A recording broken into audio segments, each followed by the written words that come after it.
penyakit tuh kan. Musim hujan, banyak penyakit, banyak nyamuk.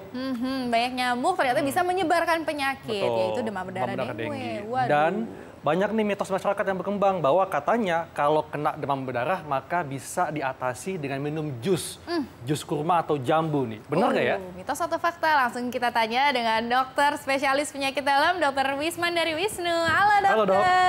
Sudah hadir bersama kami. Terima kasih banyak dokter. Gimana nih dok? Mitos atau fakta nih dok? Apa ini? Yang mana? Katanya kalau sakit demam berdarah ini bisa diatasi dengan mengkonsumsi jus kurma. Mitos atau fakta dok? Mitos. Mitos ya? Mitos. Jadi kalau ditanya apakah bisa menyembuhkan, jawabannya jelas banget mitos. Intinya sebenarnya kan kita perlu cairan. Jadi mau cairan, mau jus apa aja boleh gitu. Mau kurma, mau jambu, mau bangkuang gitu apa aja boleh gitu.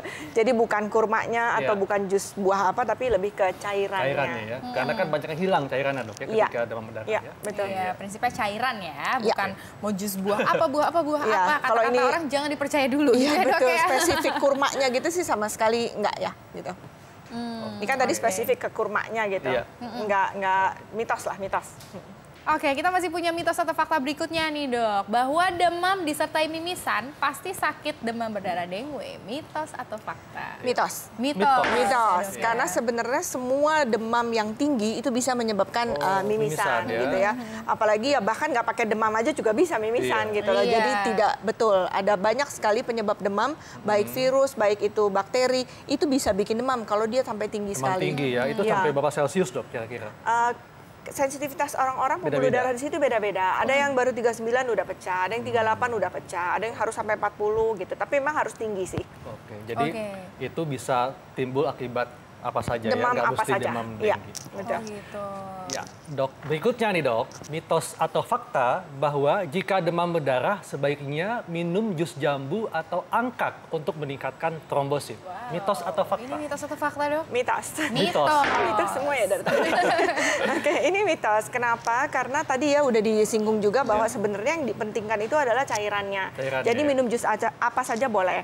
Nah, ini spesifik banget tadi jus jambu sama angkat. Angkat itu sebenarnya sangat tidak disarankan untuk orang-orang yang demam berdarah. Kenapa? Karena kalau orang minum angkat itu buang air kecilnya dan air besarnya bisa menjadi warna merah.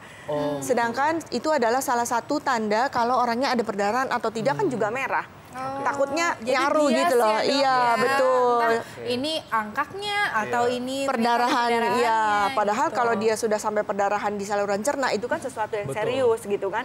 Malah jadi tidak bisa terdeteksi gitu. Jadi kami-kami yang dirawat itu kita sepakat untuk dokter-dokter jangan sampai minum angkak. Gitu. Selanjutnya kita masih punya mitos atau fakta bahwa nyamuk Aedes aegypti penyebab demam berdarah cenderung menggigit pada siang hari.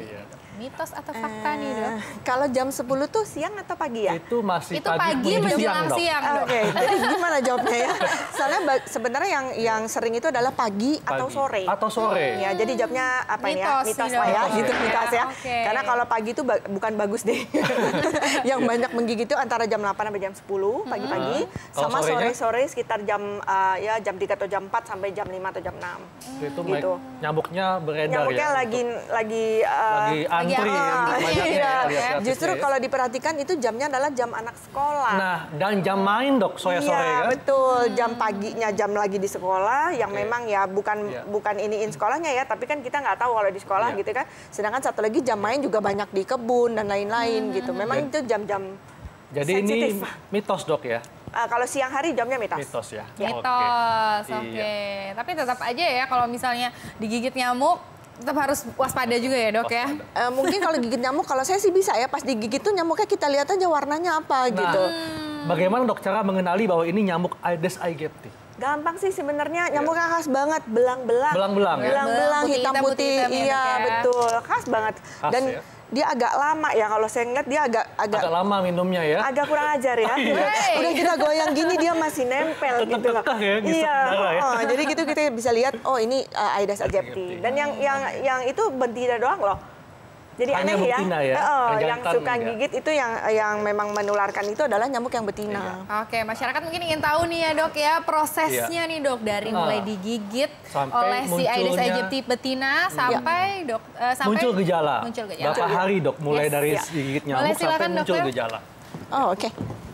Nah, ini berapa hari, Dok, mulai muncul gejala ketika semenjak digigit nyamuk? Ya, jadi memang kalau kita digigit itu kira-kira 4-6 hari baru muncul kejadian-kejadian seperti ini.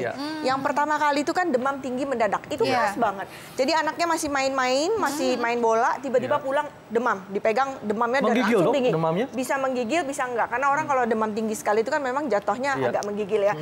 Yang khasnya adalah mendadak dan tinggi langsung. Mendadak dan tinggi langsung? Iya, ada kan yang suam-suam gitu ya, malu-malu gitu demamnya gitu. Ini enggak, ini langsung tinggi gitu. Ini langsung tinggi. Iya, kira-kira 4-6 hari kemudian ya setelah digigit. Nah kemudian badannya pegal-pegal. Kayak flu, Dok, ya? Seperti itu ya? Iya, kayak flu ya, persis kayak flu. Jadi pegal-pegal, sakit otot semua gitu ya. Sakitnya ada yang sampai heboh sekali, ada yang tidak. Tapi sebagian besar ya pegel lah gitu jatuhnya ya. Kemudian juga sakit kepala, itu jelas banget. Karena semua infeksi virus itu jatuhnya sakit kepala. Dan sakit kepalanya parah, Dok, ya? Dan nah, ini yang khasnya sakit pada bagian belakang mata.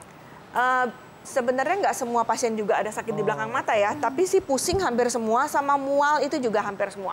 Hampir itu semuanya yang khas. seperti itu. Hampir semua pasien datang itu karena sakit kepala yang tidak tertahankan dan mualnya. Nah, Dok, apakah semua penderita demam berdarah ini akan disertai dengan bintik-bintik merah pada kulit? Tidak. Tidak. Ya? Kalau yang masih stadium 1 itu belum ada bintik-bintik merahnya. Jadi kita tahu demam berdarah itu ada beberapa stadium, ada stadium 1, 2, 3, 4. Stadium 1 itu kita sebut sebagai demam dengue. Demam dengue itu hanya hematokritnya yang sedikit naik, trombositnya masih lumayan bagus, tetapi demamnya dan gejala tadi ada semua gitu ya. Nah itu masih bagus tuh, nggak ada bintik-bintik ya? Nggak ada bintik-bintik sama sekali yang kita sebut petekie gitu ya. Nah kalau stadium 2 mulai ada tuh, mulai ada trombosit mulai turun, tapi orangnya masih lumayan baik lah, tekanan darah semua masih bagus. Stadium 3 tekanan darahnya mulai turun.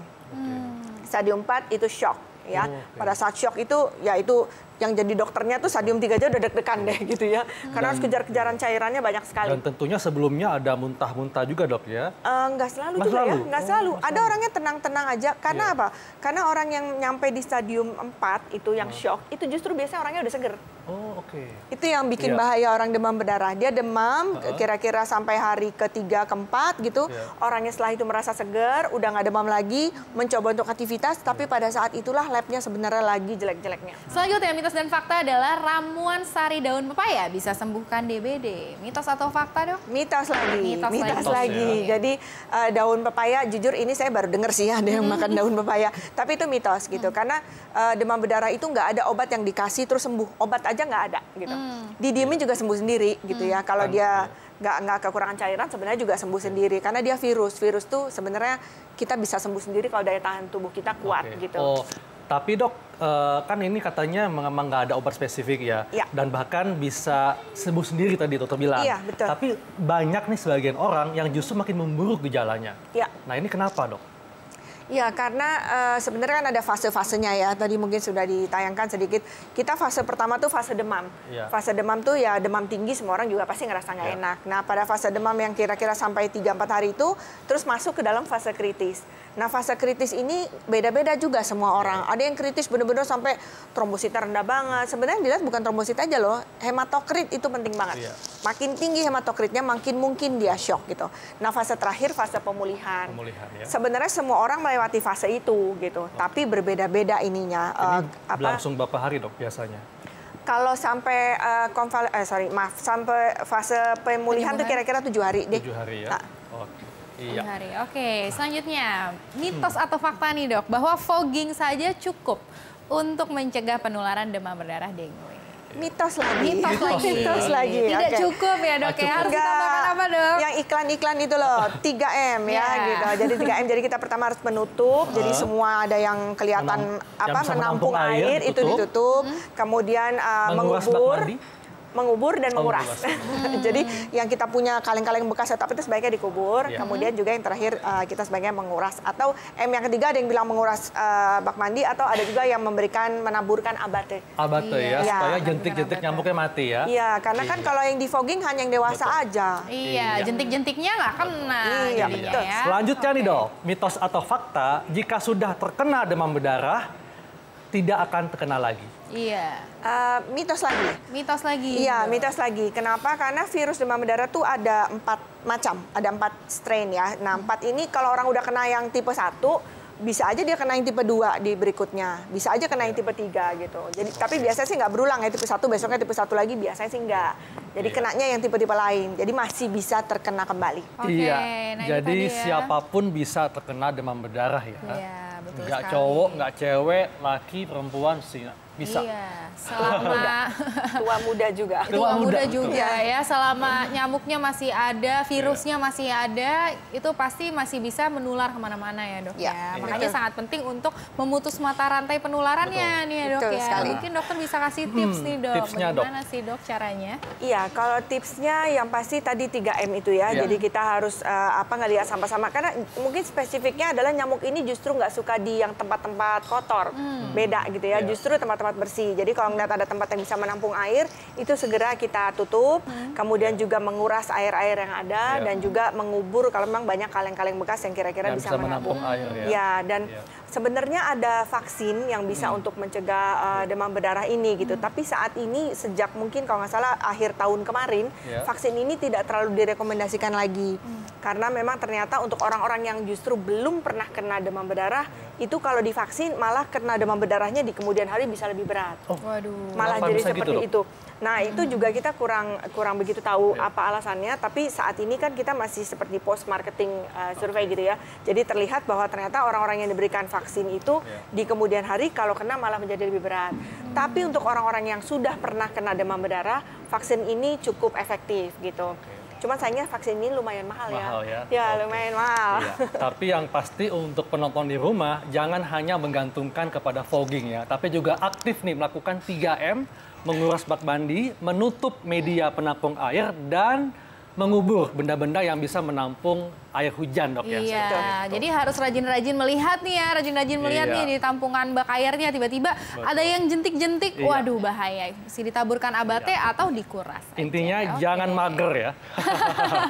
Oke, udah 60 menit nih, terima kasih banyak. Sama-sama. Dr. Risma dari Wisnu, Sama-sama. sangat jelas sekali. Semoga ini bermanfaat untuk semua pemirsa yang nonton. Dan jangan lupa untuk pemirsa Ayo Hidup Sehat, selalu nonton program Ayo Hidup Sehat.